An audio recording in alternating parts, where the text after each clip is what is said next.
Kenapa banyak orang gagal secara finansial padahal gajinya cukup? Masalah keuangan bukan karena gaji kecil, tapi karena keputusan kecil yang diulang setiap bulan. Banyak orang merasa kalau gaji saya naik, hidup saya akan aman. Tapi kenyataannya, setiap kenaikan gaji diikuti kenaikan gaya hidup.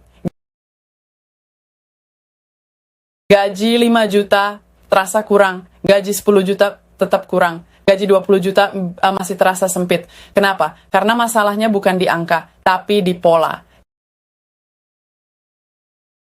Kita jarang gagal karena satu keputusan besar. Kita gagal karena keputusan kecil yang terlihat sepele, langganan yang tidak pernah dicek ulang, cicilan yang dianggap wajar, diskon yang terasa hemat, padahal tidak dibutuhkan. Dan yang paling berbahaya, rasa masih aman.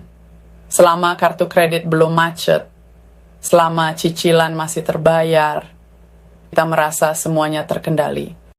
Padahal perlahan ruang napas keuangan makin sempit. Ini bukan soal pelit, ini soal sadar. Banyak orang bekerja keras setiap hari, bangun pagi, lembur, menahan lelah. Tapi di waktu yang sama, mereka membocorkan masa depan melalui kebiasaan kecil yang diulang. Keputusan finansial jarang terlihat dramatis. Tidak ada sirin, tidak ada peringatan keras, hanya transfer kecil, swipe kecil, top up kecil yang terjadi lagi dan lagi.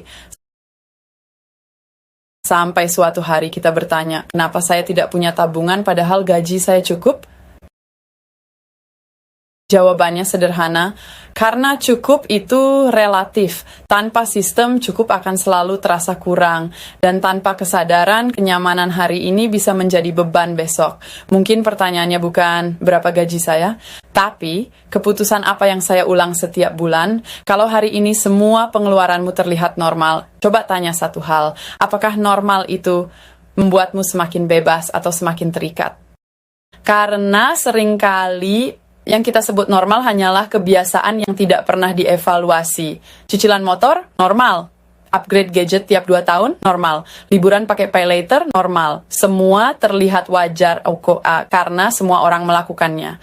Tapi normal tidak selalu berarti sehat. Banyak orang tidak merasa bermasalah sampai kehilangan pekerjaan, sampai bisnis sepi, sampai ada kebutuhan mendadak. Di titik itu baru terasa bahwa normal selama ini tidak pernah benar-benar aman. Masalah finansial jarang datang tiba-tiba. Ia tumbuh pelan dari keputusan kecil yang tidak terasa salah, yang terasa pantas, yang terasa layak, dan justru itu yang berbahaya. Karena ketika gaya hidup naik sedikit, kita menyebutnya reward.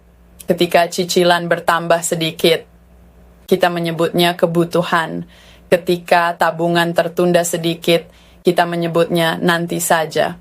Sedikit, sedikit, sedikit. Sampai akhirnya ruang gerak menyempit. Kebebasan bukan soal berapa besar gaji, tapi seberapa kecil tekanan tetapmu setiap bulan. Kalau hari ini kamu berhenti bekerja selama 3 bulan, apakah hidupmu tetap tenang atau langsung panik? Itu jawabannya. Banyak orang terlihat mapan, tapi sebenarnya rapuh. Karena stabilitas mereka ditopang oleh arus masuk yang harus terus mengalir. Begitu berhenti, semuanya goyah. Jadi mungkin yang perlu diubah bukan besar penghasilan dulu, tapi definisi normal. Karena kalau normalmu adalah ketergantungan, maka cepat atau lambat itu akan menagih harga. Dan harga itu jarang murah. Mungkin kita tidak perlu hidup ekstrim, tidak perlu anti cicilan, tidak perlu anti gaya hidup, tapi mungkin kita perlu berhenti sejenak dan bertanya jujur, apakah saya sedang membangun kebebasan atau hanya mempertahankan kenyamanan? Di episode berikutnya, kita akan bahas satu hal yang jarang disadari, bukan soal berapa yang kita hasilkan, tapi bagaimana otak kita memandang uang. Karena seringkali masalahnya bukan di gaji, tapi di cara kita memberi makna pada setiap keputusan. Dan selama maknanya keliru, angka sebesar apapun tidak akan pernah terasa cukup. Sampai ketemu di episode berikutnya.